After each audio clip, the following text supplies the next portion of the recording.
Hello hello, के छ खबर? सबैजना सन्चै हुनुहुन्छ? यो चाहिँ हामी पुम्दीकोट मन्दिर गएको भ्लग हो। हामी चाहिँ पोखरामा नाइट स्टे गरेको थियौँ र बिहान उठेर है अब रेडीसेडी भएर चाहिँ अब बच्चाहरूलाई खुवाउनु ओर्नु पऱ्यो, आफू खान पऱ्यो, अनि खाएर ओरेर चाहिँ हामी पुम्दीकोट जानलाई हिँड्यौँ है। पुम्दीकोट चाहिँ एकदम एकदम राम्रो ठाउँ लाग्यो मलाई चाहिँ।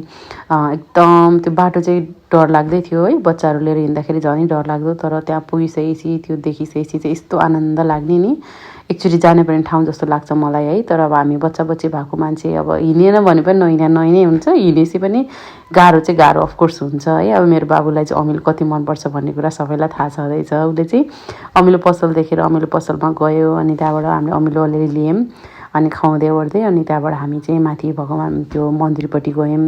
गाडी त्यहाँ पार्क गर्न राख्यौँ अनि गयौँ है। अनि मलाई यो कुराहरू गरिरहँदा हिँडिरहँदा मान्छेहरूले भन्नुहुन्छ कि बच्चा लिएर पनि कति हिँडेको गाह्रो हुँदैन, अनि कसरी टाइम म्यानेज गरेको, अनि कतिजनाले चाहिँ मलाई नेपालमा बस्दा नि भन्नुहुन्छ कि भेट्दाखेरि, तिमीले काम पनि गर्छौ, घरमा नि काम हुन्छ, बच्चा पनि छ, अनि त्यो के इन्टरभ्यू कि पोडकास्ट के पनि गर्दो रहेछौ, कसरी भ्याउँछौ भन्नुहुन्छ। अनि त्यहाँबाट मैले भन्छु सबै कुरा आफैले त गर्ने हो, आफ्नो टाइम आफैले म्यानेज गर्ने, आफ्नो सेड्युल आफैले बनाउने, र आफूलाई केही गर्छु भन्ने छ भने खाने मुखले जुङ्गाले छेक्दैन जस्तै हो भन्छु। मैले कतिजनालाई भन्छु कि यो कुरा है। यदि तपाईँहरूलाई पनि केही गर्न मन छ र लाइक मेरो अहिले बच्चा सानो छ, म यस्तो गर्दैछु उस्तो गर्दैछु भन्दा, अब 1 दिनमा तपाईँले 1 घन्टा तपाईँको लागि दिन सक्नुहुन्न, 1 हप्तामा तपाईँले तपाईँको लागि 1 दिन दिन सक्नुहुन्न, 1 महिनामा तपाईँले तपाईँको लागि 2-3 दिन दिन सक्नु भएन भने तपाईँ के गर्दै हुनुहुन्छ जस्तो लाग्छ कि मलाई है। हामीले जहिले पनि आफूले चाहिँ बल्ल बल्ल लर्न गर्दैछु मैले, अनि मैले कति धेरै कुराहरू चाहिँ कति पहिला चाहिँ मैले यत्तिकै छोडिरहेको रहेछु, मैले रियलाइज गरिरहेको रहेनछु। अनि मैले अहिले मेरो 2025 चाहिँ एकदमै बेस्ट इयर बनेर आएको छ। म आफैमा यति धेरै चेन्जेसहरू आएको छ, मैले त्यो एक्सप्लेनै गर्न सक्दिनँ कि। सो हामी आफूले गर्न मन लागेको कुरामा पनि टाइम चाहिँ दिनुपर्दो रहेछ है। मैले भने नि मैले कतिचोटि भनिरहेको हुन्छु, मैले मेरो पोडकास्टहरू गर्नलाई म मेरो बच्चाहरू छोडेर हिँडिरहेको हुन्छु। मलाई अलिअलि रिग्रेट फिल हुन्छ, किनभने बिहान चाँडै जान्छु, बेलुका ढिला हुन्छ आउँदाखेरि। तर at the same time I proud myself कि होइन, मलाई गर्न मन लागेको कुरा मैले गर्न पाउँछु नि त। कति धेरै दिदीबहिनीहरू हुनुहुन्छ, स्पेसली मेरो बच्चा छ, मेरो यताउता छ, मैले भ्याउँदिनँ भनेर, त्यस्तो भ्याउँदिनँ भनेर होइन, तपाईँले म्यानेज गरेर तपाईँलाई मन लागेको कुरा गर्नुहोस् होइन। टाइम भनेको कुरा हाम्रो लागि रोकिएर बस्दैन नि त। सो हामी टाइमअनुसार चलाउन सक्नुपर्छ र आफ्नो इच्छा लागेको कुरा पनि आफूले गर्नुपर्छ। हामीले आफ्नो सबै कुरा नि आफ्नो हातमा हुँदो रहेछ क्या, म्यानेज गर्ने, हिँड्ने, डुल्ने, खुवाउने, रमाइलो गर्ने। अब सबै टाइम छैन भन्ने कुरा, कहिले टाइम सधैँ हुन्छ, त्यो म्यानेज गर्ने तपाईँको हातमा छ।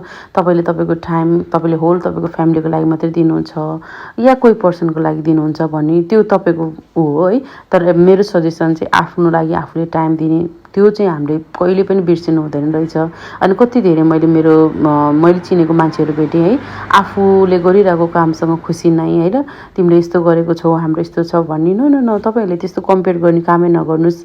तपाईँ हो, म हो, र अरू उहाँ कोही, हामी सबै डिफ्रेन्ट छौँ नि त। तर हामीभित्र आफ्नो इच्छा आकाङ्क्षा पनि डिफ्रेन्ट हुन्छ, त्यो गर्नुहोस्। अनि त्यही हो, हिँड्नुहोस्, खानुहोस्, रमाउनुहोस्, डुल्नुहोस्, आफूलाई मन लागेको गर्नुहोस् र आफू खुसी भएर बाँच्नुहोस् होइन। म जहिले भन्छु, मान्छेको जीवन आज छ भोलि छ कि छैन के थाहा होइन। र सधैँ यस्तो गर्न पाइनँ त्यस्तो गर्न पाइनँ भन्दै तपाईँहरूको जीवनको जानुभन्दा खुसी भएर मैले यो गरेँ त्यो गरेँ यस्तो उस्तो भन्दाखेरि कस्तो खुसी हुन्छ नि त।